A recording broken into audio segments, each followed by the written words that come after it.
This is the scary part of your question. This is scary. If you have to ask me after 8 years, how do I know when the right time to get married is? I would say if you have to ask, maybe she's not the right one.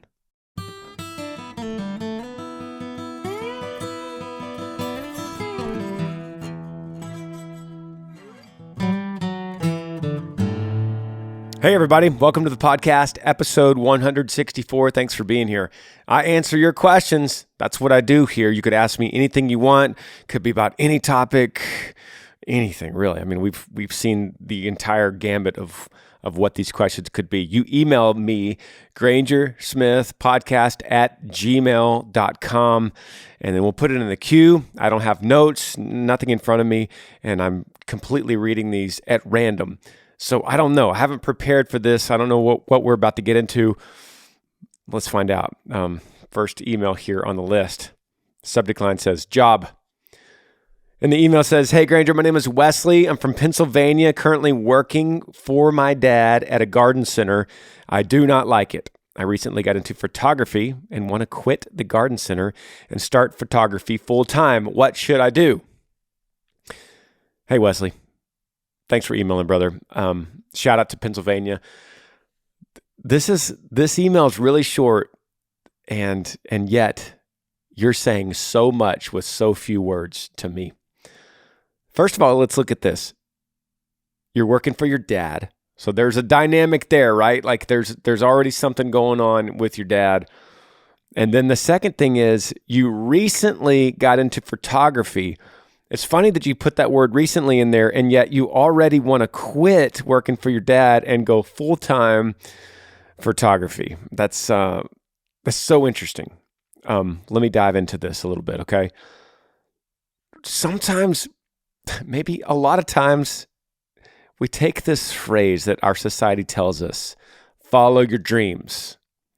And we take that to an extreme, and we use the phrase follow your dreams as a cop-out for living life the way we need to be living it right now today. So it's like you don't like something makes you uncomfortable, something is too hard of work, something is too boring, and so you just kind of blanket over with this phrase, I should be following my dreams. And you're like, what are my dreams? And you're like, well, recently I got into photography. That's a dream. Yeah, that's what. And you watch enough Instagram and you think to yourself, see, I should be following my dreams. Like all these other people on Instagram. That's what I should do. I don't want to work for dad at the garden center. Hey, Wesley, let me just say this. Not a lot of people want to work for their dad at the garden center. But it's not about what you want. It's about what you need to be doing right now. It's a responsible thing to be doing. That's the most unpopular thing I could say on a podcast, do the responsible thing. But let's lay it out practically, okay? Let's look at this. Let's lay it all on the table here. Photography costs money. Equipment costs money. Your bills cost money. Right now, your photography business isn't making anything because you're going to start from scratch. So back up from there and go, okay, well, the garden center is making some cash. So I'm going to put away a certain amount of money from the garden center job, and I'm going to start saving up, and I'm going to have a goal for a certain camera that I need, maybe a certain light that I need to get this thing going. In the meantime, I'm going to start working for free photography to get my name out there. I'm going to offer my services to people for free. And that's going to help me build a portfolio, preferably online on social media. You're going to build this portfolio of what you do. You're going to build this reputation of your good work. You're going to maybe take some classes on how to get better. You're going to be mentored by different people. This is a long process. You want to be a full-time photographer? Do you know what's at stake for that? You know how hard of work and how much talent and how much money you have to have saved to do that? You're not ready. How do I know? Because of what you said in just like 3 sentences here. So practically look at this. Make a list. It's good to follow your dreams, but not today. Make a list. What do I need to do? I need to save this much money for this equipment. I need to do that. My how many years are in this plan? You could say, I'm going to do this whole thing. I'm going to do this in 2.5 years. Now already you're listening. You're like, dude, I don't want to work for dad for 2.5 years. Now we got another problem, right? Maybe we have a bigger problem than what you're even emailing me, right? So I think this is deeper than it appears. Some stuff you got to work out, but the bottom line is you're not going to be a photographer today. Okay? Okay, last thing before I move on. Last thing. How do you know when it's time to be a full-time photographer? You might be thinking that. Anybody might be thinking, how do I know when it's time to be full-time in the dream gig? How do you know? Guys, it's not hard. You know when you're making equal amount of money that you're making in your day job, in your hobby job. That's how you know. Then you let go of the day job and you go full-time hobby job when the money equals.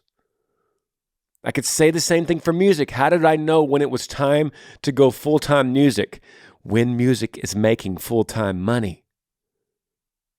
Now, full-time money doesn't have to be indulging. It doesn't have to be a lot.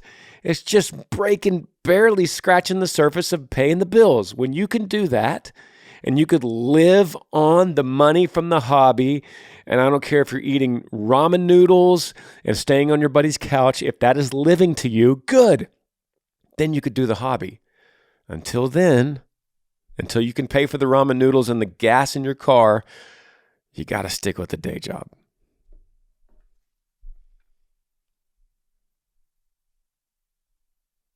Next question. Subject line says, being content. And the email says, hey, Granger, my name is Will. I'm 20 years old from Southwest Washington. Been a podcast listener for the better part of a year now.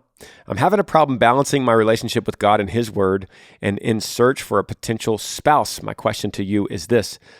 While looking for a wife, how do I know whether or not that search is becoming an idol in my life? Marriage is biblical, but I'm trying to be content in God. It seems the more I try to be content, the more and more I think about the girl that I may have my eye on. Interested in hearing your thoughts on this. Thanks for everything you do. Will, thanks for the email, brother. Shout out to Southwest Washington. What a beautiful part of the country. And it's a good question. It's a really good question, and I'm happy that you asked it. And we'll start with this. How do you know... These are your words. How do you know whether or not that search for a wife is becoming an idol in my life? Probably when you have to ask me if it's an idol or not. Probably when you have to ask anybody when it's becoming an idol, it already has. It's already done it. I don't think you would ask the question if it wasn't. I don't think you would wonder.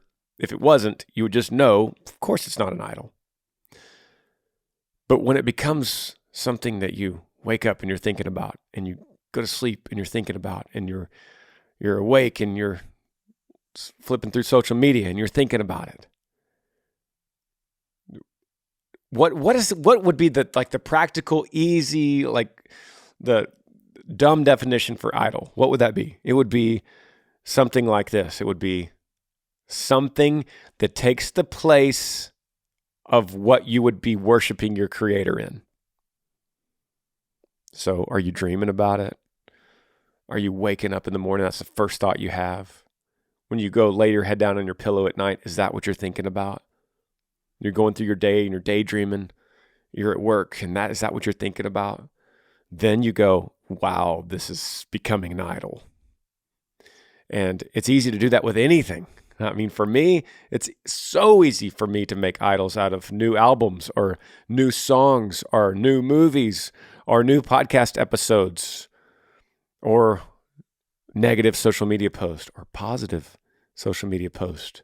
It's easy for me to make an idol out of preaching. It's easy for me to make an idol out of my kids or my wife. It's easy. It's important, though, to be able to recognize, whoa, this is going a little too far. I should hit the brakes. I should recenter myself. How do we do that? I should recenter myself back into the Word, start reading the Bible again.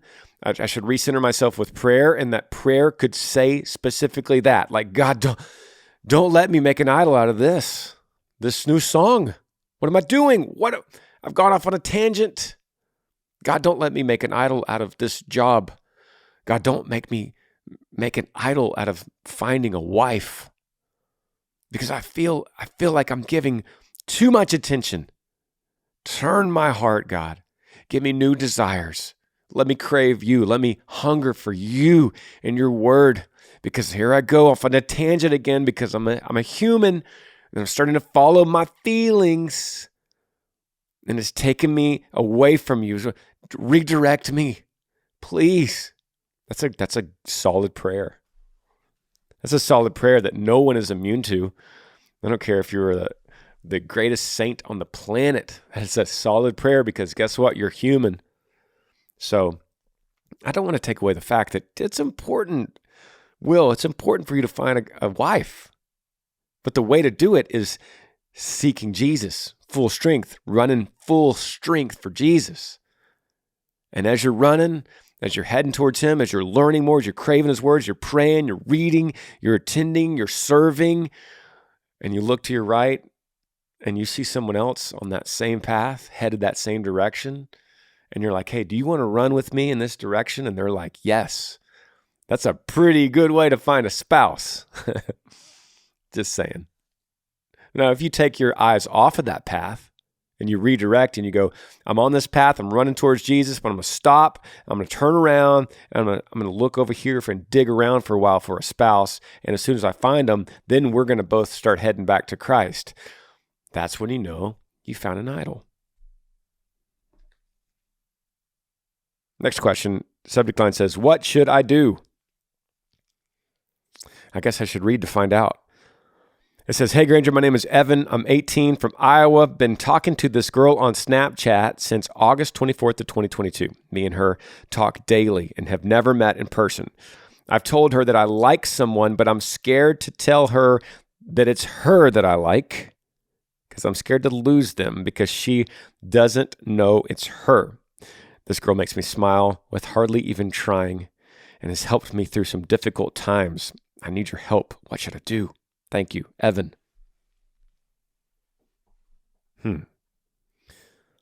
Interesting coming off the last question, going into this one.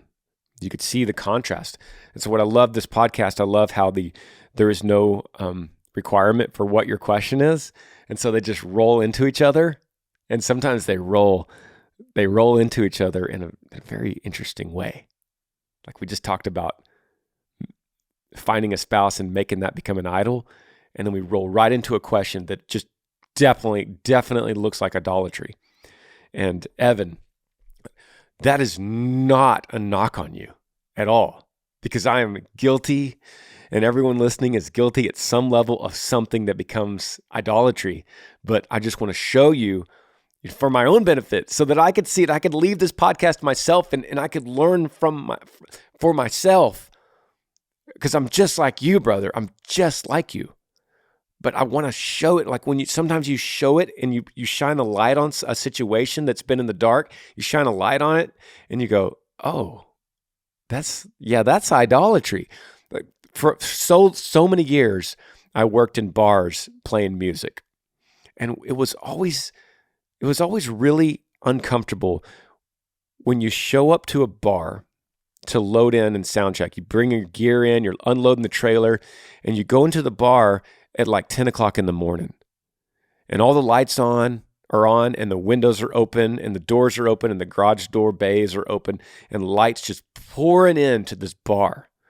And it's then you see the dinge and the dirt and the stink and the rotten beer smell and the spider webs and the cobwebs in the corners and the dirt on the floor and the mud on the rug and the filthy stalls in the bathroom. You see it with all the light pouring in there. These are things you don't see at midnight when it's dark. And so sometimes this podcast does that. It's shining light on your situation, coming right out of that other question.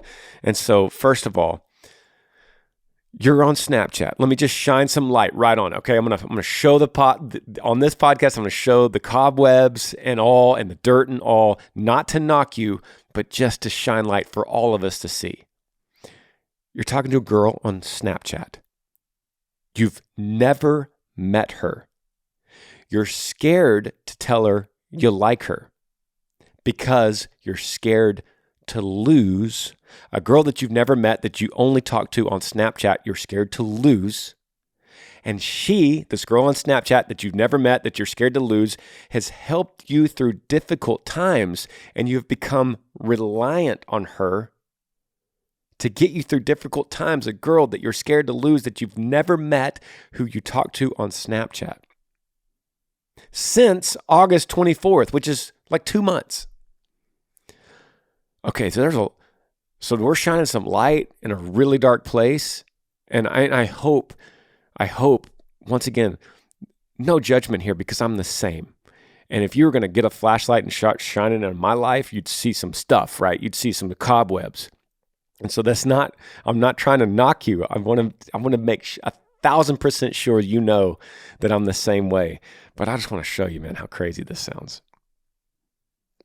You're reliant on a girl you've never met, who you've only talked to on Snapchat for 2 months, and she's helped you through difficult times, and you're too scared to tell her that you like her. So here's what you do. Let's get practical, Evan. You go, hey, no more of the Snapchat. Give me your number. I got something to tell you. And then you call her and you go, hey, Snapchat was great for us meeting, but now that I hear your voice, I want to tell you something. I want to meet you in person. When can we do it? We'll go to coffee. We'll go to dinner. We'll go grab a movie. I'll drive. I'll pick you up. I'll meet you, whatever. I just want to see your face in person. And then you meet her in person. For the first time, you're seeing her with your own eyes in real life. And you just say, I want to tell you, as awkward as this sounds, and I'm sorry, I just want to be vulnerable. I'm really nervous right now. And this is something I couldn't tell you on Snapchat because I was too nervous, but it takes a lot of courage for me to just tell you, I like you. I like you. And I hope you like me too. And if you don't like me, I don't want to lose you as a friend either, and I'm scared of that. And maybe that's the reason I waited so long to tell you, because I just didn't want to lose you as a friend, because to be honest with you, I've had some difficult stuff happen in my life, and you make me smile. You get me through it. I know that sounds crazy because it's only been 2 months and it was on Snapchat, and I've never met you in person. I know it's crazy, but it's just the truth. You could tell me I'm an idiot. You could tell me I'm crazy, and at least we'll just get it out on the table, shine some light on it. But in the meantime, I wanted to throw it out there. I like you. If you like me back, maybe we could do this again sometime. Grab some coffee. Evan, it's just, that's it. There's no magic formula. It's just honesty. Just telling her how you feel. But not on Snapchat.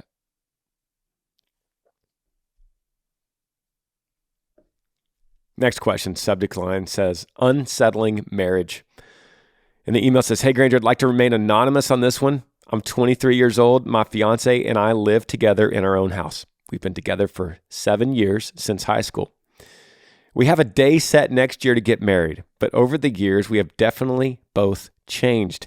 I'm not myself anymore, and I feel as if I can't be myself around her. I feel like I have to live by the way she wants me to be, and she won't listen when I try to give her hints on how I feel. I really don't want to get married because it does not feel right at the moment. I would also feel horrible to call off the wedding, seeing that her father has already paid for the venue. Any advice would be appreciated. Thanks. Anonymous, shining some light in your bar. And I hope you see, buddy. Let me say it again. I don't think I could say it enough on this podcast that I am no better than you. All I am is I'm seeing it from the outside and you're on the inside. I'm seeing it completely unbiased. I have no reason to love you more than the girl. or the father or your friend. I don't know any of y'all. So I'm just looking from the outside, and I'm appreciating an email that you opened up, and I'm going, here's the way I see it. So you're heading towards a marriage that's not going to work. You already see it. And you're worried that the dad already paid for the venue, and so maybe you should stay. You see how crazy that sounds? You're risking a life with a loveless, unhappy marriage, bringing children into the world, getting divorced, and then ruining the kids with this divorce, essentially, because of a wedding venue was already paid for by her dad? No, that's not even a let's think about that for a second. That's not a let's weigh the options, let's get a pen and paper and write the pros and cons. That's a no. You go talk to the dad tomorrow, the day you hear this podcast, as soon as possible. You say, hey, I'm going to call off this wedding. I'm so sorry. I feel like we've grown apart. And you deserve someone that is not wavering in his decision about loving you. And I'm going to go see your dad, and I'm going to have lunch with him, and I'm going to just say, Mr. So-and-so, we're calling off the wedding. How could I help with this venue? I know you already paid for it. You probably lost your deposit, and I want to help. I want to pay for the deposit. It's $700. Wow, that's a lot of cash. But I'm going to man up. This is on me. I'm going to man up, and I'm going to pay this deposit. Because, sir, it's not your problem. So, yes, sir. It's going to take me a few months to save up the $700. I made that number up, by the way. I'm going to save up some cash, and I'm going to pay you $100 a month for 7 months, if that's okay. If I get a little bit more, I'll give you another chunk. I'm so sorry for the inconvenience, sir, and I'm terribly sorry that I broke your daughter's heart. But to be completely honest, I would rather break hearts and have to pay $700 than to get into a loveless marriage that causes a lot more problems around the whole family. And I'm just thinking about the big picture here, sir. And I know your daughter's a great girl, and she's going to find someone that's just going to love her wholeheartedly. But that guy's not me. Okay? I mean, there it is. Don't be crazy about this. If anyone else is in a similar situation, don't be crazy. We'll take a break. Be right back.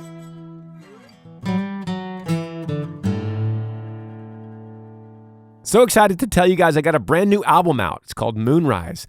We just dropped it last week, and it's the soundtrack for a new movie I have coming out December 15th, also called Moonrise. You could listen to the music wherever you love to hear music, whether that's Apple or Spotify or Pandora or YouTube, whatever it might be, wherever you like to hear music, you could hear it there. So go stream it. That helps me a lot. And then tell me what song you like the most. Comment below on whatever platform you're using and give me some feedback so I know what songs to add to the set list in 2023.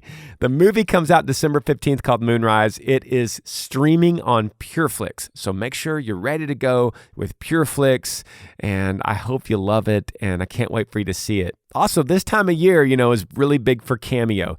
That's cameo.com/Granger Smith. That's where you find me, and I can make you a personalized video message for whoever you want. And that's really popular this year because it's a happy holidays, Merry Christmas. It's an easy gift that you can get for someone that you love, me giving them a quick shout out or saying whatever you want. And it requires, you don't have to go out to the mall to do it. You just do it right there on your phone. You could also get the Cameo app and search for me, Granger Smith, and I will say whatever you need me to say for whoever you want me to say it to. Super easy and a really great gift for me to give. I've done hundreds of these, and I would love to do one for you. Go to cameo.com/Granger Smith.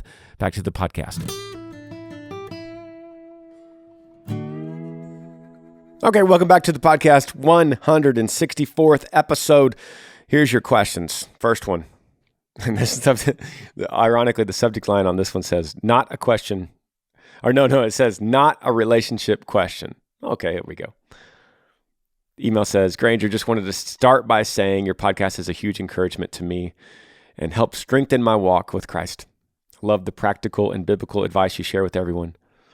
Next time you're up in Maine, I hope to meet with you. Sounds good. So I have a 3-bedroom house I own and rent to 2 other guys. One is 26, has a career, and pays a standard amount for rent a month. The other guy is 17 years old. I've been friends with him for a few years now that I met in church. He never has had the best home life, so I always told him if he needed a stable place to stay, my home is always open. He kind of just showed up one day and never left, and I told him that he had to pay less than half of what the other guy is paying in rent because he only works part-time being in school. When he turns 18 and graduates, let me read this right. When he turns 18 and graduates, should I raise his rent to around the same amount as the other guy? I don't need the money, but I think it's important for him to learn and pay a realistic amount for a place to live. Thanks a bunch.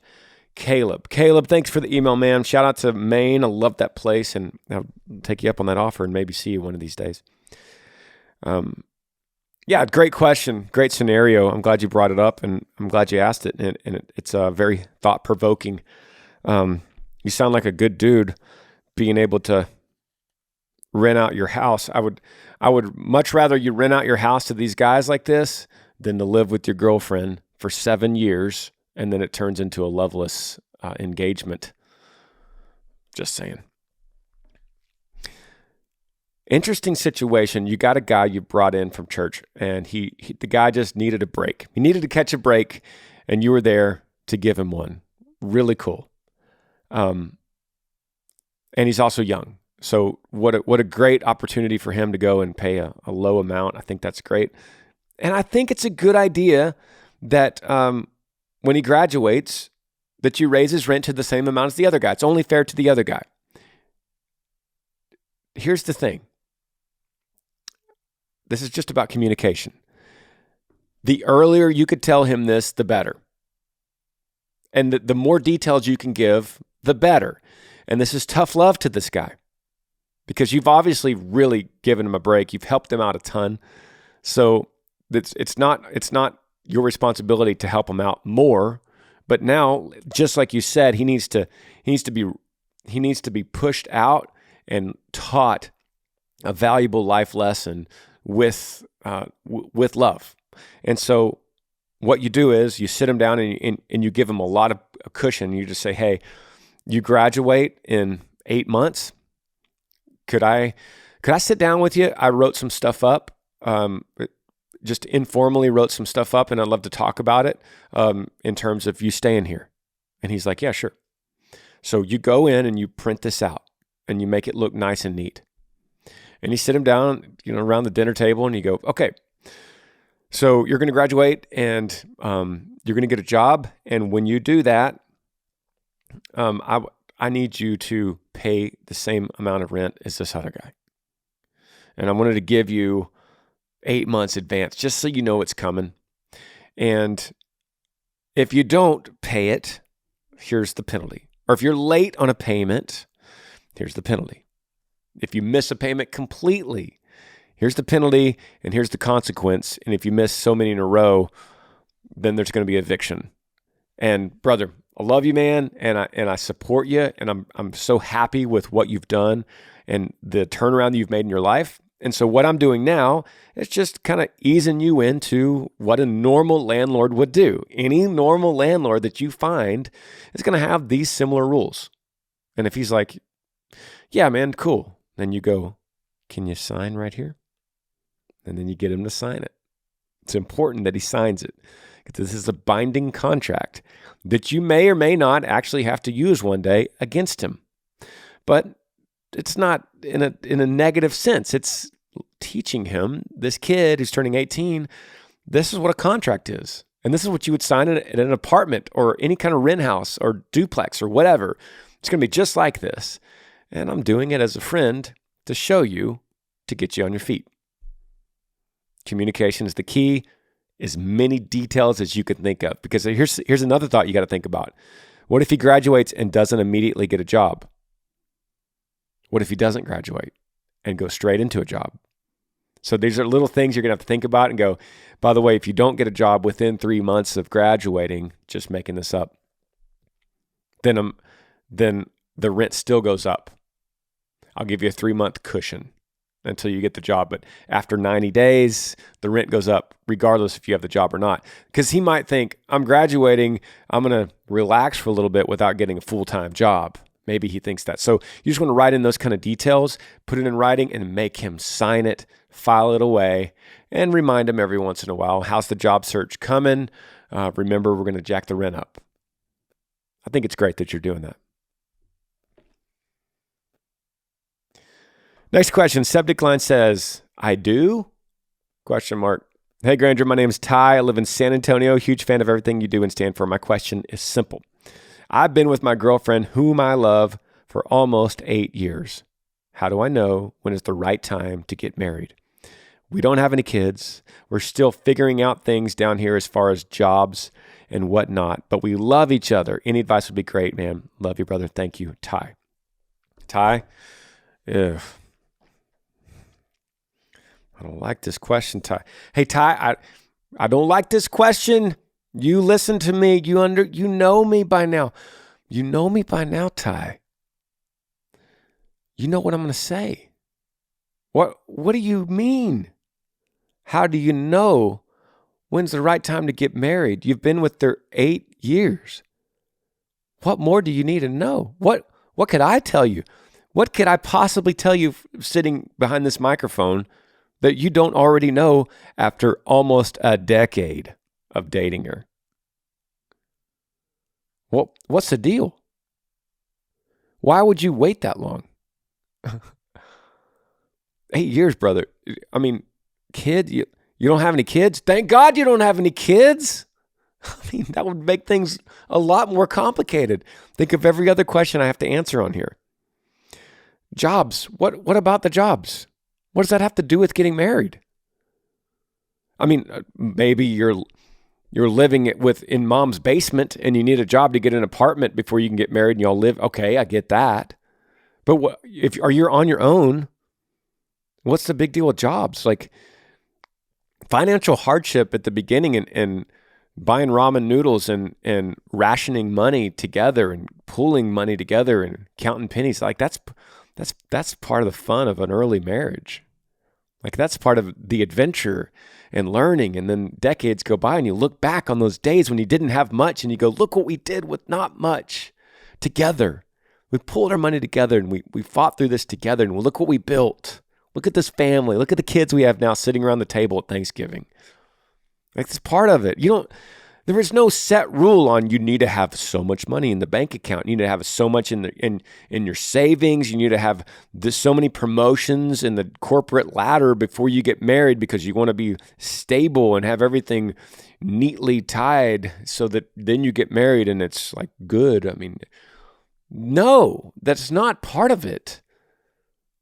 When we're talking about kids, that's okay. That's different. I could see we got to wait for this and this to happen before we have kids. Now we got to wait till we get a 3-bedroom house where the kids could have their own bedroom, or we got to wait till we get out of this apartment. I get that, but marriage, what are you talking about, dude? 8 years is way too long. For her too, like that's just way, way too long. Okay, here's the last thing I'll say. This is the scary part of your question. This is scary. Ty, if you have to ask me after 8 years, how do I know when the right time to get married is? I would say if you have to ask, maybe she's not the right one. Because when you meet the right one, you go, I will do everything I can to wrap this up as fast as possible and put a ring on her finger. I hope she's not listening. Maybe she is. But it's worth the question. If you have to ask when's the time to get married, you might be past that already. Maybe she's not the right one. Interesting, right? Next question. Subject line says, podcast question.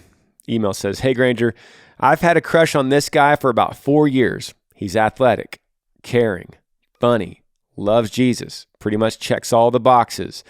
Everyone has been wanting us to get together for years, but when I'm with him, I just don't have fun.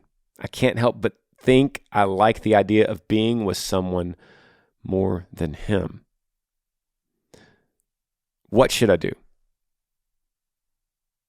And will I know when someone is the right person for me? Wow, what a crazy back-to-back email. That is crazy. This one came right after that other one. Let me read that back part again. What should I do?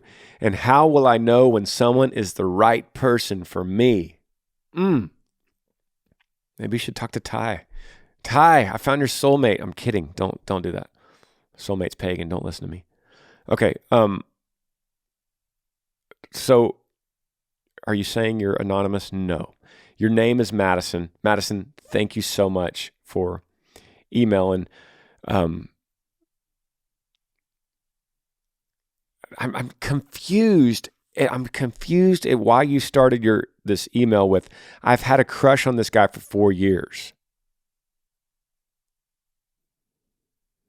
But when you're with him, you don't have fun. I don't understand that, okay? So you're going to have to help me with that. Bear with me. I don't understand part of your question, but the basic idea is he checks all the boxes.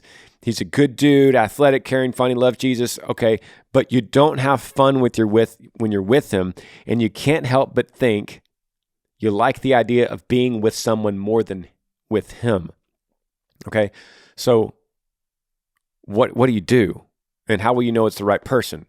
You just know. You don't have to ask me. You don't have to email the Granger Smith Podcast and ever ask me, how do I know when I'm in love, or when it's time to get married, or when you know. Like you don't have to ask me, because that's something that you were born with that manifests inside of you that goes, I'm in. I'm all in.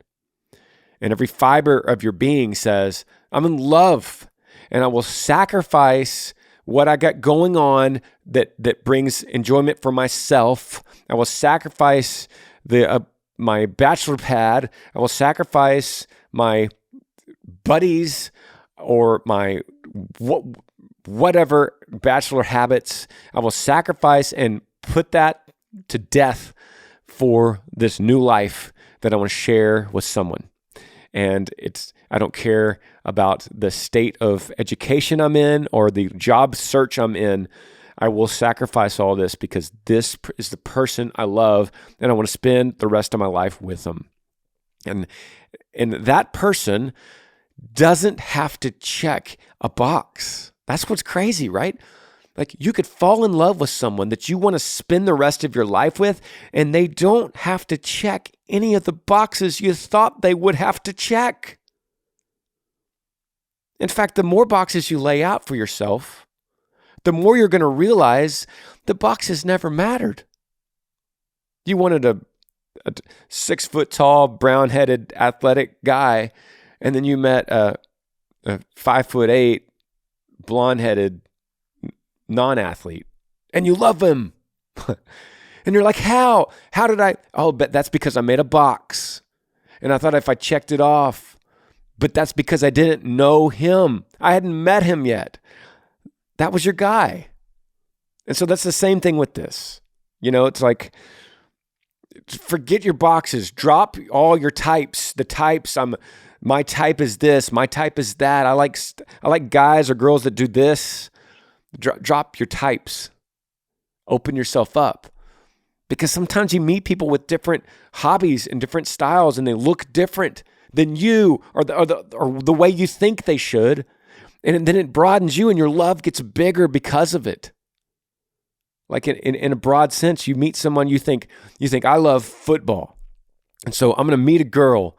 I have to meet a girl that loves football because I love to share Sunday afternoons with a girl that loves football.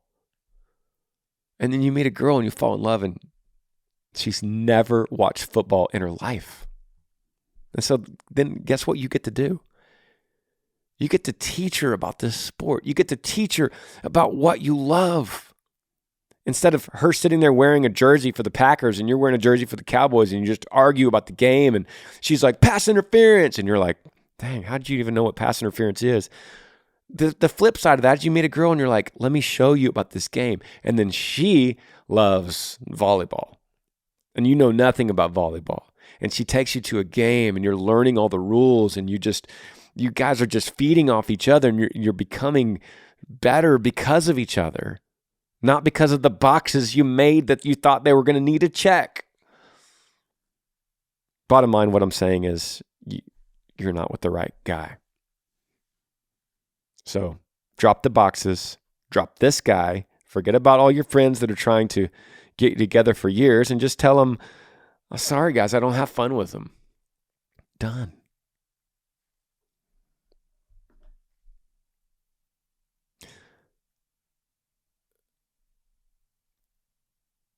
Next question. Subject line says, please open, very important. Hey, it's Seth Taylor from Asheville, North Carolina. I've been listening to you since the start of your music, brother. My son is 6 and he has hydrocephalus, which is water on the brain. And he has had 20 brain surgeries and is in the hospital again, not knowing what's wrong. My question would be, how do you deal with the stress and anxiety?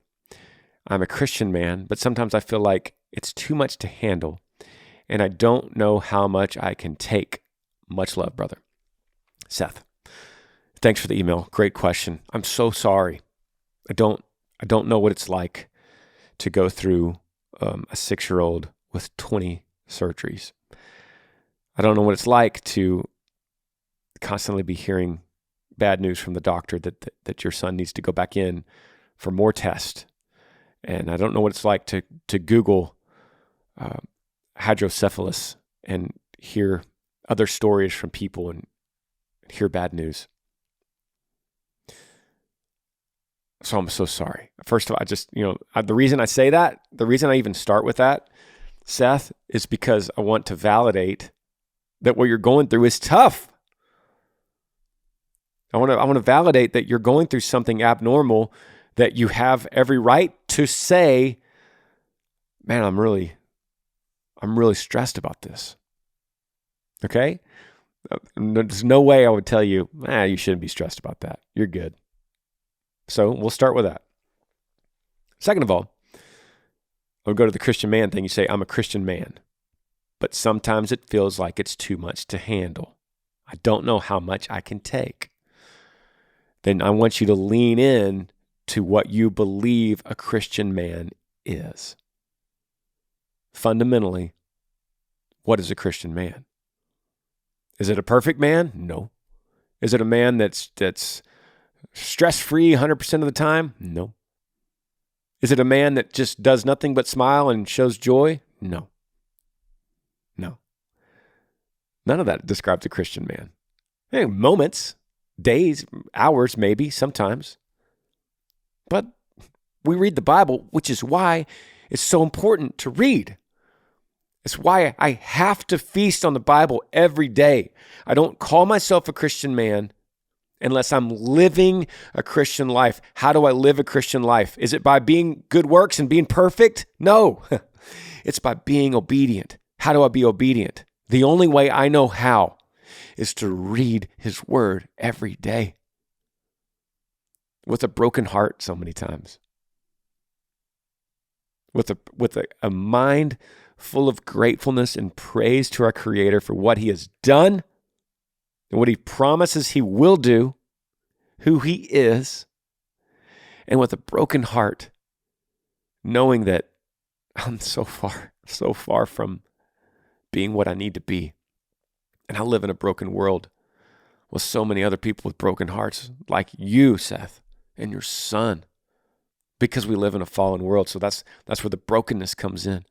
And we come broken to the throne. And how do we get to the throne? Well, we got it in our Bibles. We open it up and we just say, God, I come to you broken today. Another day, I don't know what to do. Another day, I'm feeling stress and anxiety. And another day I'm reading Matthew 11:28 that says, "Come to me, all you who are weary and burdened, and I will give you rest." And I'm reading the promise of Jesus on these pages. And I'm seeing that the different people in these stories are persecuted, and they're grieving, and they're going through physical pain and emotional pain. And how are they navigating? When we read the Psalms, Seth, saved my life in so many ways. But we navigate this and we pull out the Psalms that David wrote a lot of. And we read David's writing and we see all these moments where he's just stressed and full of anxiety. And he, in your words, too much to handle. He doesn't know how much he can take. I see you in the Psalms. But here's the difference. He finishes those with what he knows. He starts it with what he feels. And he ends it with what he knows. But it is you I rely on, God. You are faithful. You are my rock, my refuge, my fortress. It is you that lay me down in green pastures, next to cool, clear waters. It is you that protect me with your rod, your staff.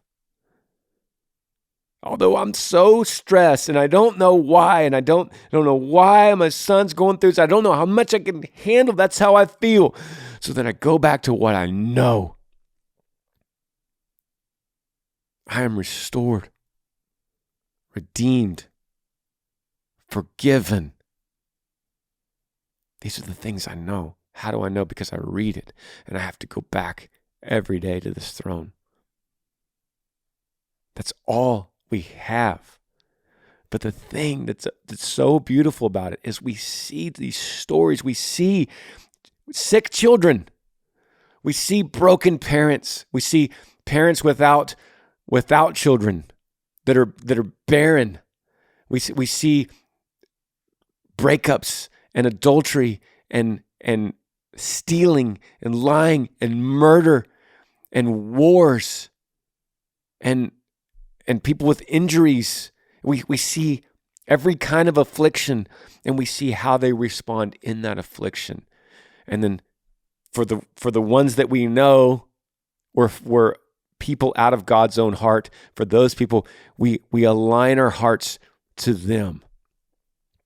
Not because we're better than anyone, or we're more capable than anyone, or we deserve more than anyone. None of it. We don't deserve any of it. But we just align ourselves because we want the grace. God, give us your grace for one day. Give me today my daily bread. Not the lifetime bread, not next week's bread. Just give me the bread for today. That's what Jesus told us to ask for. It's interesting that he said it that way. He didn't say, give me the lifetime bread.